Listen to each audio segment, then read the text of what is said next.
Hello students, आज हम आप लोगों को प्रेसिपिटेट और precipitation reaction, oxidation, reduction, redox reaction, इन सब के बारे में बताएंगे।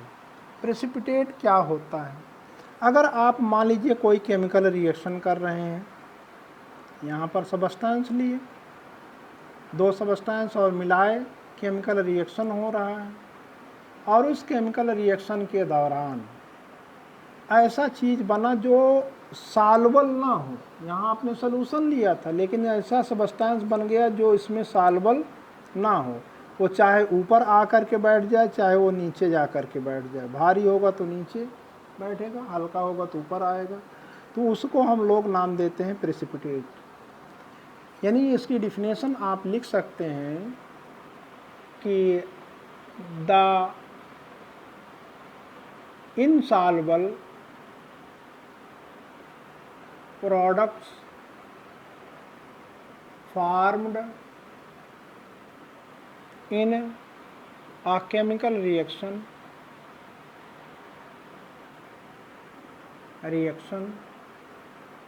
is called precipitate.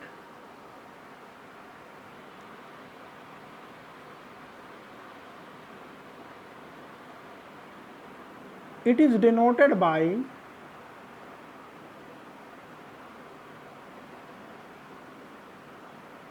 PPT, ऐसे लिख देते हैं PPT। इसके द्वारा इसको रिप्रेजेंट किया जाता है या डिनोट किया जाता है। यह प्रेसिपिटेट वाइट भी हो सकता है, कलर्ड भी हो सकता है। और जिस केमिकल रिएक्शन में प्रेसिपिटेट का फॉर्मेशन होता है उसको हम लोग प्रेसिपिटेशन रिएक्शन कहते हैं। यानी प्रेसिपिटेशन रिएक्शन अगर हम लोग कहेंगे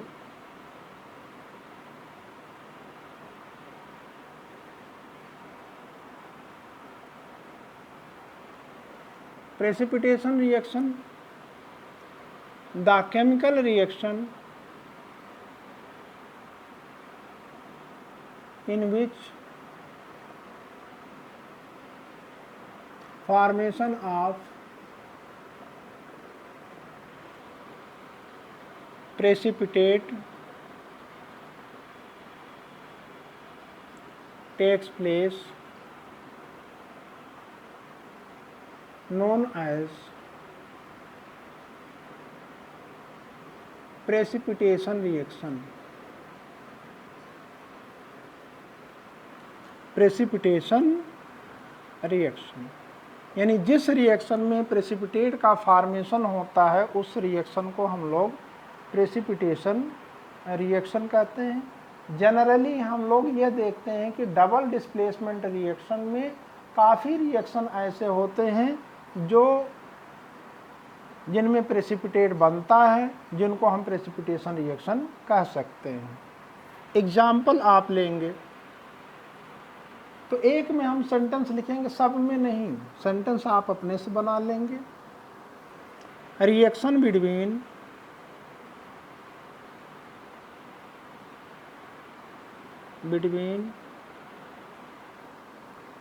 sodium chloride, sodium sulphate solution, sodium sulphate solution and barium chloride solution, barium chloride solution to form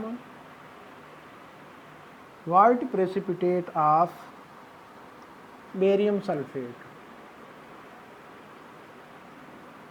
white precipitate, PPT लिख रहे हैं, white precipitate of barium sulphate.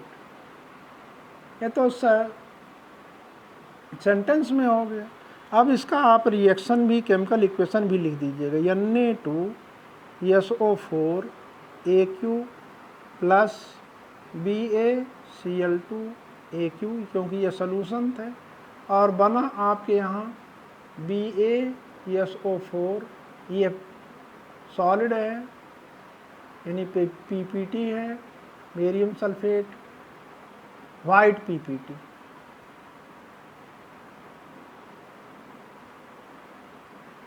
Plus 2NaCl, ये सॉल्यूशन के फॉर्म में एक्वस हो। ये एग्जाम्पल हुआ, ये एग्जाम्पल नंबर 1 हुआ। अब एग्जाम्पल नंबर 1 के बाद एग्जाम्पल नंबर 2 आप देख सकते हैं इसी तरीके से। एग्जाम्पल नंबर 2 में आप लेड नाइट्रेट और पोटेशियम क्लोराइड सॉल्यूशन का लेते हैं। एग्जाम्पल नंबर 2 में लेड नाइट्रेट फार्मूला होता है PbNO3 का होल ट्वाइस। ये है एक्वस फॉर्म में होता है, एक प्लस के आई माने पोटेशियम आयोडाइड, ये भी एक्वस सॉल्यूशन है। जब ये रिएक्शन करेगा तो लेड आयोडाइड यानी PbI ये प्रेसिपिटेट बनेगा और पोटेशियम नाइट्रेट PbI2 होता है, PbI2 और K2 या KNO3, 2KNO3 ये एक्वस है।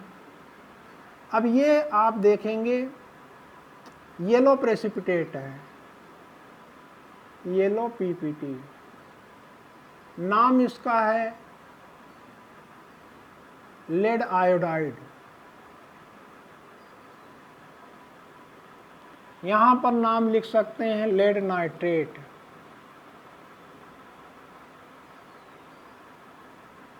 यहां पर पोटेशियम क्लोराइड,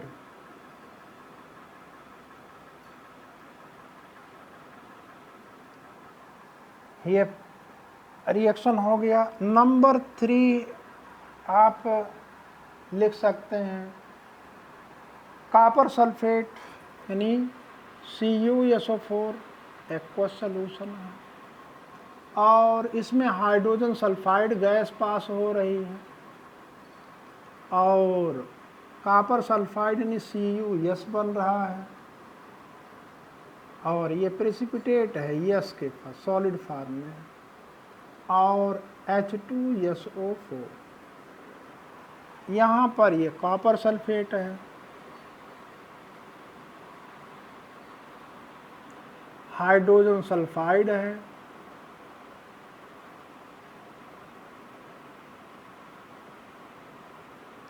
और ये कॉपर सल्फाइड है लेकिन इसका ब्लैक प्रेसिपिटेट है।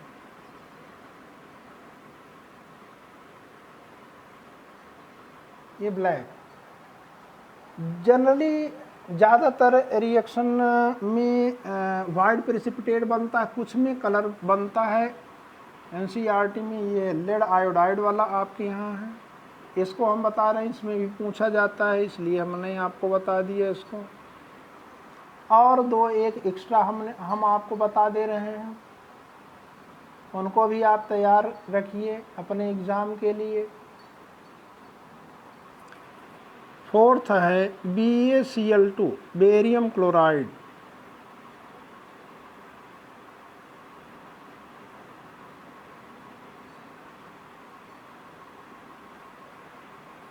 एक्वस है प्लस कॉपर सल्फेट CuSO4 ये भी एक्वस है, कॉपर सल्फेट और इससे आपके यहाँ बेरियम सल्फेट बन रहा है BaSO4, बेरियम सल्फेट।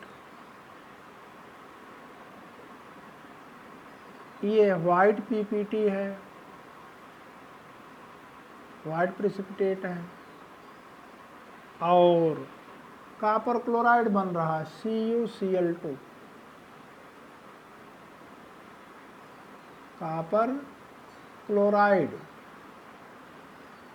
ये एक्वस होता है यानी डिजॉल्व रहता है वाटर में। ये प्रेसिपिटेशन रिएक्शन हुआ और प्रेसिपिटेशन रिएक्शन का एग्जाम्पल हुआ आपके यहाँ। लेकिन देखिए सारे double displacement reaction precipitation reaction नहीं होते हैं। हमने कहा ज़्यादातर होते हैं, लेकिन ज़्यादातर आपके यहाँ बुक में दिए गए हैं, ऐसा नहीं कि सब में होता। अब इसके बाद हम आपको ऑक्सीडेशन बताएंगे।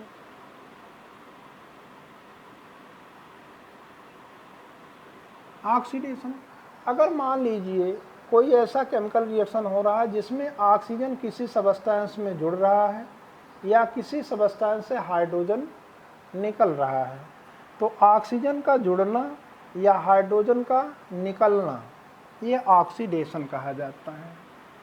Addition of oxygen to a substance और रिमूवल ऑफ, और क्या, एंड रिमूवल ऑफ हाइड्रोजन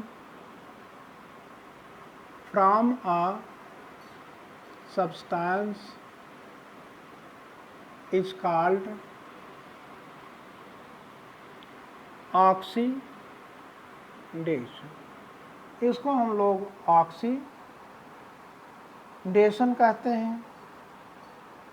और इसमें रिडक्शन आप देखेंगे,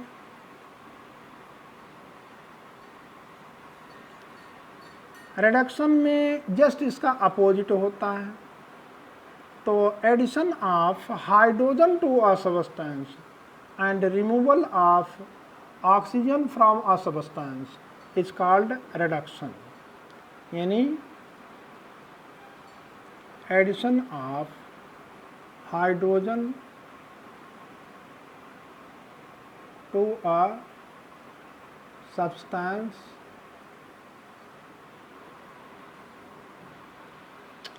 एंड या आर, जो भी आप लिख लीजिए। Removal of oxygen from a substance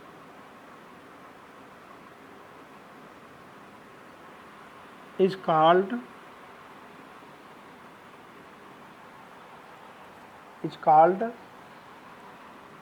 reduction.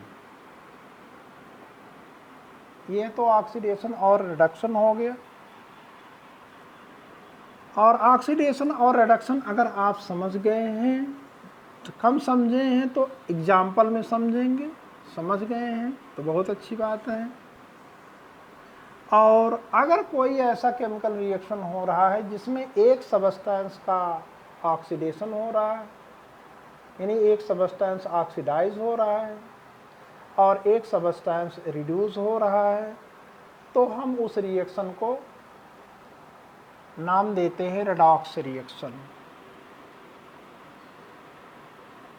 Redox reaction हम बता रहे हैं। द रिएक्शन या अ रिएक्शन या अ केमिकल रिएक्शन, पूरा लिखें कायदे से। A chemical reaction in which one substance get oxidized and other substance another substance get reduced known as a redox reaction, उसको हम रेडॉक्स रिएक्शन भी कहते हैं, या ऑक्सीडेशन रिडक्शन डैश लगा करके रिडक्शन रिएक्शन कहते हैं। एग्जाम्पल में आप देखिए, मान लीजिए कि कॉपर ऑक्साइड यानी CuO कॉपर ऑक्साइड है, रिएक्शन कर रहा है हाइड्रोजन से, और रिएक्शन हाइड्रोजन से करने के बाद कॉपर अलग हो रहा है और H2O अलग हो रहा है। तो इसमें अगर आप ध्यान से देखिए तो आपको दिखाई देगा कि कॉपर ऑक्साइड से कॉपर बन रहा है। तो जहाँ कॉपर ऑक्साइड से कॉपर बन रहा है तो उसमें से ऑक्सीजन निकल गया, तभी तो कॉपर बन। तो इसमें ऑक्सीजन का रिमूवल हो रहा है, और ऑक्सीजन का रिमूवल आप जानते हैं रिडक्शन कहा जाता है। तो इसमें आप कह सकते हैं रिडक्शन है, ये रिडक्शन है। इसमें आप सेंटेंस में लिखेंगे तो कहेंगे copper oxide is reduced into copper. और हाइड्रोजन को अगर देखिए तो हाइड्रोजन इस ऑक्सीजन को अपने साथ जोड़ करके ये बना रहा है, तो इसमें तो ऑक्सीजन ऐड हो रहा है। तो ऑक्सीजन ऐड हो रहा है तो इसका मतलब ये ऑक्सीडेशन रिएक्शन हुआ। और इस रिएक्शन में एक सब्सटेंस का रिडक्शन हो रहा है, एक सब्सटेंस का ऑक्सीडेशन हो रहा है, इसीलिए इस रिएक्शन को हम लोग रेडॉक्स रिएक्शन कहेंगे। ठीक है। और ये रेडॉक्स रिएक्शन का एग्जाम्पल था। रेडॉक्स रिएक्शन का एग्जाम्पल के बाद आप ऑक्सीडाइजिंग एंड रिड्यूसिंग एजेंट भी आप पढ़ लीजिए। ऑक्सीडाइजिंग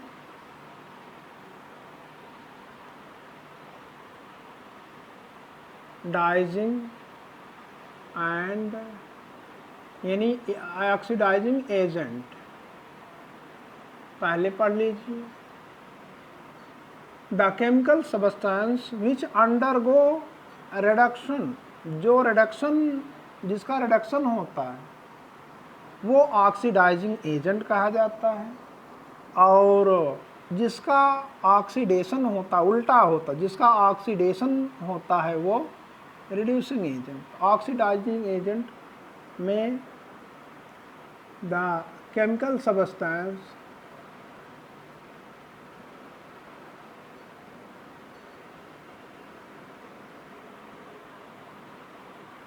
which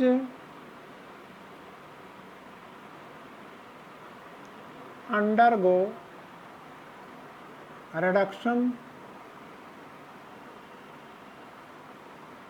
या which reduced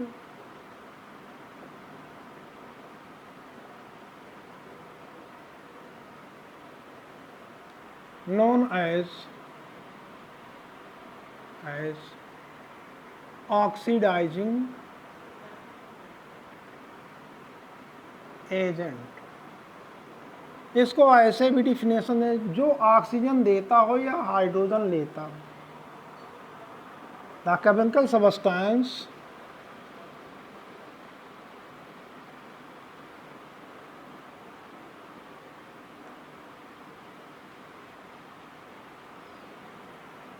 which give oxygen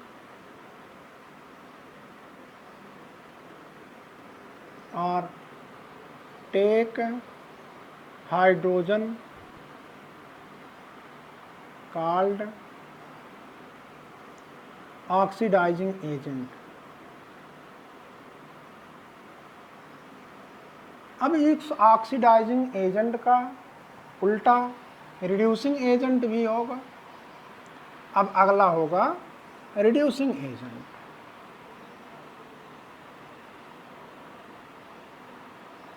reducing agent तो ऐसे chemical substance which undergo oxidation, जो ऑक्सीडेशन करते हैं, विच ऑक्सीडाइज्ड,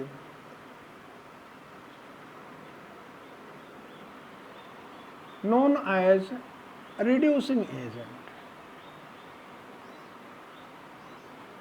उनको रिड्यूसिंग एजेंट, या इसका दूसरा जो है डिफिनेशन बना सकते हैं, the chemical substance which give hydrogen और take oxygen called reducing agent.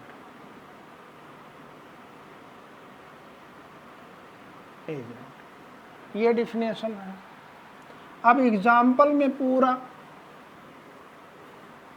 फिर एग्जाम्पल यहीं से चलिए, एग्जाम्पल यही लीजिए, कॉपर ऑक्साइड और हाइड्रोजन का रिएक्शन। तो in this reaction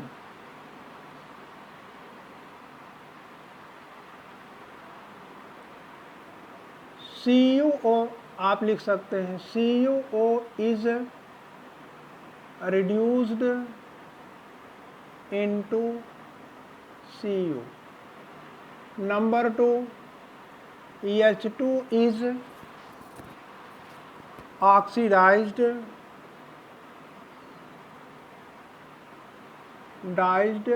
into H2O. Number 3, अब ये ऑक्सीजन दे रहा है, तो CuO is oxidizing agent है, ये ऑक्सीडाइजिंग एजेंट है। और number 4, H2 is reducing agent.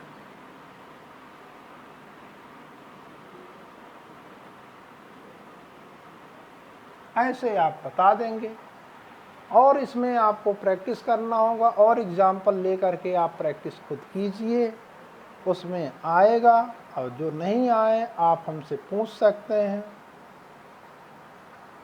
अब केमिकल रिएक्शन का इफ़ेक्ट हमारी ऑर्डिनरी यानी एवरीडे लाइफ में ऑक्सीडेशन रिडक्शन यानी रेडॉक्स रिएक्शन का क्या इफ़ेक्ट होता है, इसको नेक्स्ट सेशन में आपको बताएंगे।